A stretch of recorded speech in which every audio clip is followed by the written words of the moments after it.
Bonsoir tout le monde, bon jeudi. Alors, on peut parler d'une onde de choc dans le milieu du hockey. L'ancien attaquant Claude Lemieux est décédé à l'âge de 60 ans. Une nouvelle qui a pris un peu tout le monde par surprise et particulièrement l'organisation du Canadien parce que pas plus tard que lundi dernier, l'ex-numéro 32 qui a remporté 4 Coupes Stanley, vous le voyez, portait le flambeau lors de la présentation avant le match au Centre Bell. Guy Carbonneau y était aussi, il est avec moi en studio. Bonsoir. Bonsoir.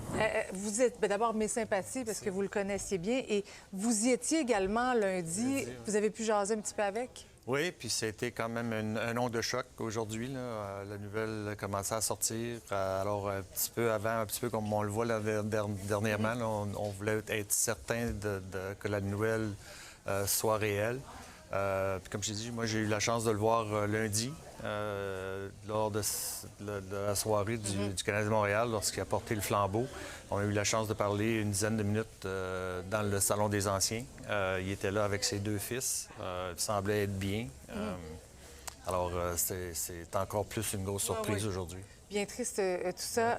Je veux qu'on parle quand même un petit peu de sa carrière, parce que Claude Lemieux, c'était considéré comme un joueur quand même, un agitateur. Il ne faisait pas l'unanimité, là. Ça dépend de qui tu parlais. Oui. Il ne faisait pas l'unanimité pour ses adversaires. Comme moi, je l'ai dit, c'est un grand compétiteur. C'est un gars qui, un peu comme moi, haïssait perdre. Était prêt à faire vraiment tout ce qu'il pouvait pour essayer de gagner. C'est ce qui l'a mis des fois dans le trouble un petit peu plus souvent qu'autrement. Mais si tu regardes sa carrière, c'est quand même extraordinaire. Plus de 1200 matchs. Il avait joué, 234 matchs en série éliminatoire. Il a gagné 4 Coupes Stanley, un Conn Smythe. C'est vraiment un compétiteur hors pair. Mais lorsque tu es de l'autre côté... c'est une personne que tu haïs énormément. Mais pourquoi il était perçu comment par les Intense. adversaires? Bien, comme je t'ai dit, c'est une personne qui haïssait perdre. C'est un gars qui était très intense. C'était quand même un gros gabarit. C'est un gars qui était...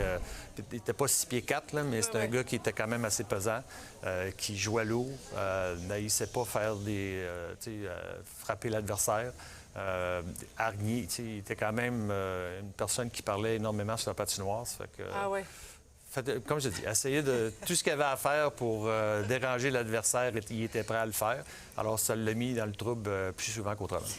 Comme capitaine, comment vous réussissiez à gérer ce type de joueur-là, son émotivité, son intensité? Bien, tu sais, je veux dire, des fois, il faut que tu fasses attention parce que c'est plus difficile d'allumer quelqu'un que de l'éteindre. Oui. Alors, lorsque ces gars-là sont en plein moyen, tu veux pas trop en faire. Mais c'est une personne, tu sais, je veux dire, il fallait qu'il soit bien entouré. C'était comme j'ai dit, parce qu'il aimait marquer des buts, trouvait toujours des fois les joueurs avec qui il jouait n'étaient pas... assez performant. Oui. Alors, tu sais, je veux dire, peut-être parler un petit peu... je dirais pas qu'il parlait contre ses coéquipiers, mais des fois, il y a des petits sujets qui étaient désobligeants. Mais comme je l'ai dit... Ça prenait des petites remises à l'ordre de temps en temps. Mais c'était vraiment rien de grave. Et il a contribué, bien sûr, au succès du Canadien des années 80. Donc, oui. M. Carbonneau, merci beaucoup d'avoir été avec nous ce soir dans ce contexte. Merci.